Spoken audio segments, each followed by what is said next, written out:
ही हो यारा।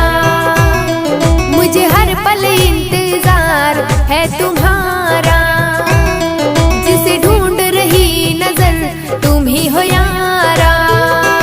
हो दिल पर दिल में रहना, ना दूर जाना, सांसों की लकीरों में लिखा नाम तुम्हारा। हो दिल पर दिल में रहना, ना दूर जाना, सांसों की लकीरों में लिखा नाम तुम्हारा। जिसे माना मैंने खुदा तुम ही हो यारा, हर दुआओं में मांगा तुम्हें हो यारा।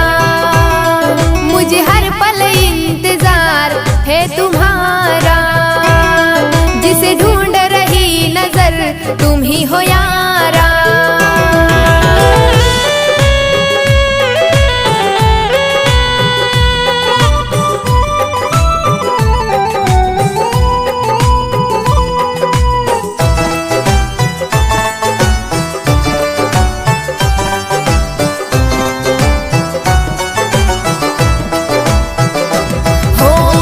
जब से मैंने देखा है तुम्हें, दिल पे मेरे काबू नहीं है।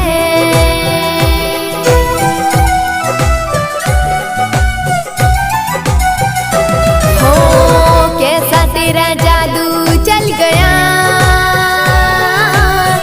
दिल पे मेरे काबू नहीं है। कैसा चल गया तेरा जोर, ये बात क्या है? मुझे खींच रहा तेरी ओर, ना मुझे पता है। मुझे हर पल इंतजार है तुम्हारा, जिसे ढूंढ रही नजर तुम ही हो यारा।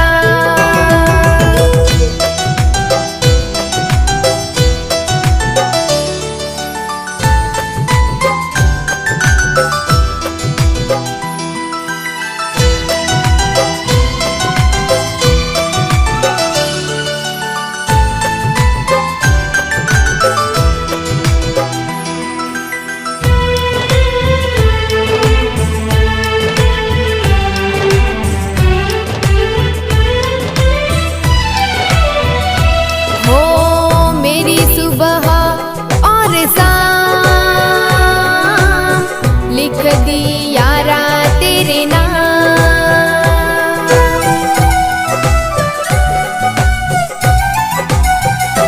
हो आंचल में छुपा लूं तुझे, लगे नजर ना तुझे।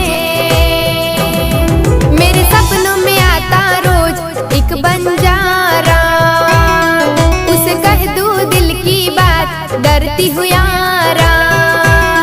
मुझे हर पल इंतजार है तुम्हारा, जिसे ढूंढ रही नजर तुम ही हो यारा।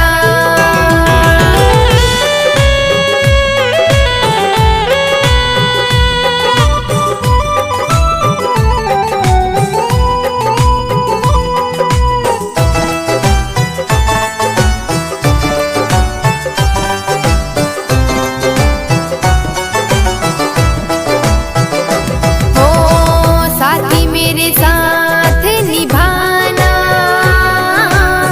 छोड़ के न मुझको जाना।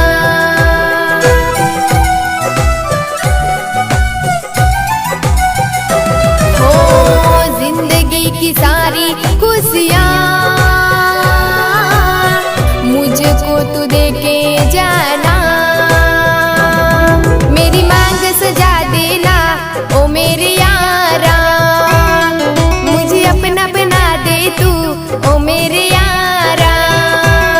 मुझे हर पल इंतजार है तुम्हारा, जिसे ढूंढ रही नजर तुम ही हो यारा। हो दिल पर दिल